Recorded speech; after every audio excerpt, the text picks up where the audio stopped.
Are investigating two separate weapons complaints from the same night, still looking for those involved late Saturday, where multiple guns were seized and shots were fired. Good evening to you. I'm Ava Wainhouse. Around 11:15 Saturday night, police hearing gunshots first called officers to a home on South Neal Street, where up to about 50 people were at a party. Police found evidence of a drive-by shooting, saying the suspects had taken off before they got there. Officers took in 3 guns found inside the home. They're calling the shooting isolated and gang-related. Police searched for anyone who got hurt, but did not mention any injuries. At the same time, Yakima police also responded to a weapons complaint at the East Columbia Park boat launch, where they found a number of bullet casings in the road. They say one person had shot at another in the park multiple times before taking off, but no one got hurt. Police are still investigating both shootings separately. If you have any information on either of them, call the non-emergency dispatch line at the number on your screen. That's 509-628-0333. Tonight, Seattle police are investigating the death of a University of Washington student as a homicide. NonStop Local Pulse anchor Bradley Warren has the latest. A transgender University of Washington student was found stabbed to death in university-owned apartments. Seattle police are still looking for the suspect in connection to the Sunday evening murder, as University of Washington police were called to the student housing complex Northam Court at about 10:10 p.m. for a stabbing. That's when they found the victim in a laundry room. The building features 100+ units across 8 buildings. The student was found murdered in the 7th building. Right now, neighbors are weighing in and reacting. It's shocking, I have to say. I'm shocked by that. It's really unsettling. I'll probably put my burglar alarm on when I get home. I work from home. Yeah, so police say right now they're searching for a man between 5'6" and 5'8", wearing a vest with a button-up shirt and blue jeans. Outside of that, no information has been released about the suspect or the identity of the murdered student. A shelter-in-place advisory was lifted about 1 a.m. last evening for the area. It's unclear right now if that suspect is still in Seattle. We're monitoring this. All right, Bradley, thank you. Now to the latest on the war with Iran. President Trump says the Iran ceasefire is on, quote, life support after he rejected Tehran's latest proposal to end the war. It's unbelievably weak, I would say. I would call it the weakest right now. After reading that piece of garbage they sent us, I didn't even finish reading it. They said, I'm not going to waste my time reading it. I would say it's one of the weakest right now. It's on life support. They understand. These are all medical people. Dr. Oz, life support is not a good thing. Do you agree? Bad prognostic. I would say the ceasefire is on massive life support, where the doctor walks in and says, sir, your loved one has approximately a 1% chance of living. Now, this comes as Iran's chokehold on the Strait of Hormuz and the U.S. blockade of Iranian ports remain in place. Trump claims Iran agreed to let the U.S. take its highly enriched uranium, but says Iran, quote, didn't put it in the paper, suggesting that as a reason why he rejected their latest proposal. The president is also saying he'll move to suspend the federal tax on gas to help Americans deal with the rising prices. How long are you going to suspend that tax for? Till it's appropriate, yeah. Till it's a small percentage, but it's still money. The proposal would require approval from Congress. Washington state sits at the top of the list for highest gas in the nation. And we all know that. Checking in on today's gas prices, the national average down from Friday to $4.52 a gallon, and we are feeling it here. Washington's average continues breaking the record for highest average price ever, now at $5.76 a gallon. Franklin County holding steady at $5.38, and Benton County also staying level at $5.40. Walla Walla County also steady at $5.49, Yakima County staying at $5.48 a gallon, and Kittitas County also remains steady at $5.66. Down in Oregon, our friends in Umatilla County staying at $5.10 a gallon today.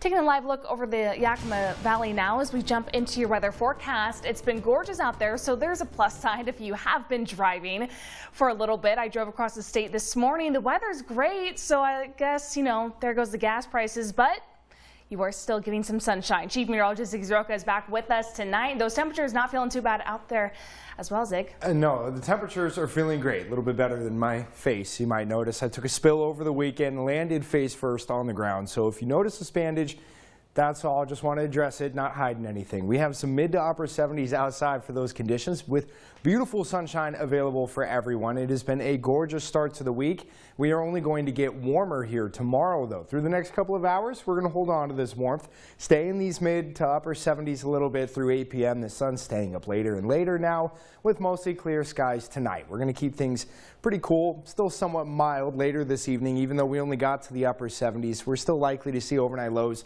stay a little warmer because we have a lot of warm air coming in from the south here. Yakima still going to hold on to the mid 70s through 8 p.m. later this evening. But as that warm air continues to move in, it's going to go from feeling like a gorgeous spring afternoon day today to a very warm summer-like day tomorrow. Then a cold front comes in and we have a windy Wednesday with a lot of activity packed into it. There are thunderstorms likely in the Blues, the Wallowas, the Palouse, and then more settled weather a little bit later this week. Still going to have some activity in it, but we are going to be seeing the temperatures cool down in that full weather forecast ahead.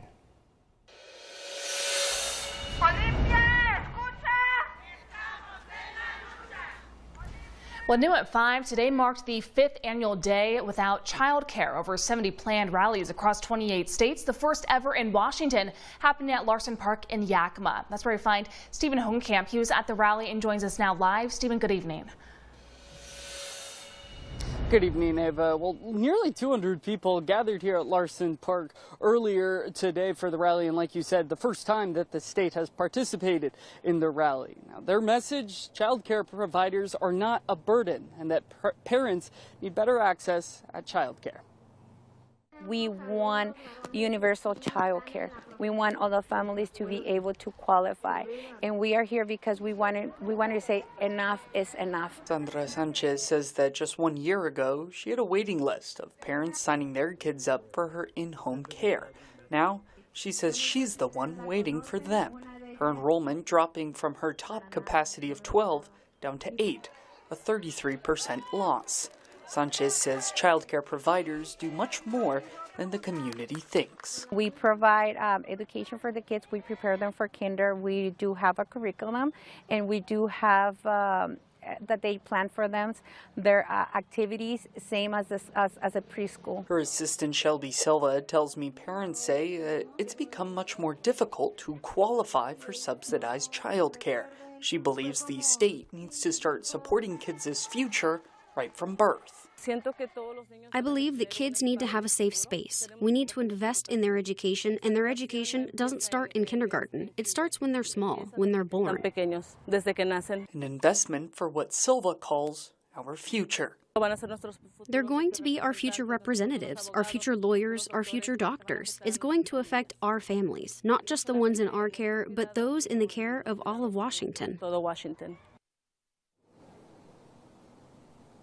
I reached out to the area's state legislators for comment on the rally, as well as their view on Washington's current status of child care access. Now, I'm told that the House is currently under election year restrictions and that they cannot get back to me at this time. Reporting in Yakima, Stephen Hogenkamp, NonStop Local.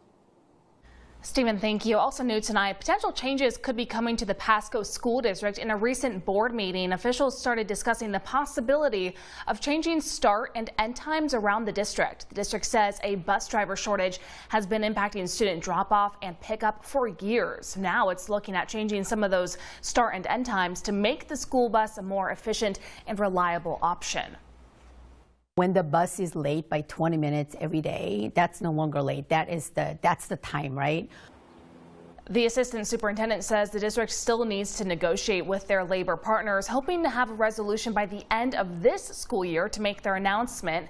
For more information and to see a full list of the other possible changes, you can visit nonstoplocal.com. Still ahead tonight at 5 o'clock, after 18 Americans exposed to hantavirus returned to the U.S. this weekend, we sit down with an expert from the Spokane Regional Health District for some new information on the new virus that has many Americans worried. With Memorial Day quickly approaching, Americans across the country are making travel plans to kick off the summer. Find out just how many people you can expect to hit on the road. And we're learning more about the games on the NFL schedule ahead of Thursday's full season release. I'll tell you who opens the season on Sunday Night Football in sports. And it is only going to get warmer here as we start this week, but active weather is on the way. We could hear a few rumbles, maybe even see a few lightning strikes. NonStop Local Weather Tracker. Tracking, alerting, preparing, and protecting from disruptive to severe weather. Just think TAP. NonStop Local on TV and phone. We're on it.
Tri-Cities Tower camera on Port of Kennewick's Clover Island. 79 degrees, a little bit of a breeze here, just making it feel wonderful or marvelous for our Monday. In Yakima, it's kind of the same thing. Sunny skies out the Legends Casino Hotel Tower camera with a lot of beautiful conditions to go around through the valley. 76 degrees, a little bit of a breeze here as well. Does make it feel like it's 75, but we are going to continue to feel wonderful as the rest of this night goes on. Temps staying in the mid-70s through about 8 p.m. before that sun starts to go down. You even see the mid-70s along the Cascades and the lower east slopes. Cle Elum 73 there, Ellensburg 75, Simcoe Highlands 74 degrees. The Dalles broke into the 80s today. Everybody else kind of close around the Columbia Basin. Foothills of the Blues, beautiful there in the mid-70s for Pendleton, Walla Walla. We have high pressure that's going to continue to stay over top of us. It's going to amplify and really build here through Tuesday. And then this cutoff low that's kind of offshore out here is going to move a little closer, push that ridge over, and Tuesday night, Wednesday morning, we'll start to see clouds come in and temperatures begin to drop with a very strong cold front that's going to come across the region, flatten out that ridge Wednesday. So Thursday through the weekend, we stay in a bit of a zonal flow. Never really seeing anything develop strong enough to cause any active weather later this week, but we're also not going to see any high pressure stick around long enough to make things absolutely perfect. So in the short term, we got some clear skies tonight, maybe a few clouds, as those warm afternoon temps begin to rise and cool overnight with all the temperatures cooling down through those early morning hours in the mid to upper 40s, low 50s. Then we're warm and sunny for most of the day. Just before the sun sets, we'll start to see more of those clouds come in because we're getting this warm, moist air moving up from the south here Tuesday, and then that front forming overnight, forcing all that warm air to rise, those clouds to begin to form, and then showers to begin to develop Wednesday morning and last pretty much all day Wednesday with a few thunderstorms embedded in those, mainly up in the Blues that will allow us even out by the Palouse somewhat into the northern Rockies and out by Spokane. Through the Columbia Basin, the Yakima and Kittitas Valleys, lower east slopes of the Cascades is not as great of a chance there because that front forms in those early morning hours when we're at our coolest for those temperatures. So not really expecting at least too much unsettled weather the farther west we go. But once we get out by the Blues, then we're likely able to see it here. So Wednesday morning, you see that front's beginning to form. That warm, moist air moved up from the south. Now that front's coming in from the west here, and it's going to just wring out all the rain that's in those clouds, giving us about 1/10 of an inch when it's all said and done, with at least scattered showers likely, about a 50% chance, while we have gusts up to 40 miles an hour Wednesday, and then those temps stay in the mid to low 70s with plenty of sunshine to round out this week.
watching NonStop Local at 5.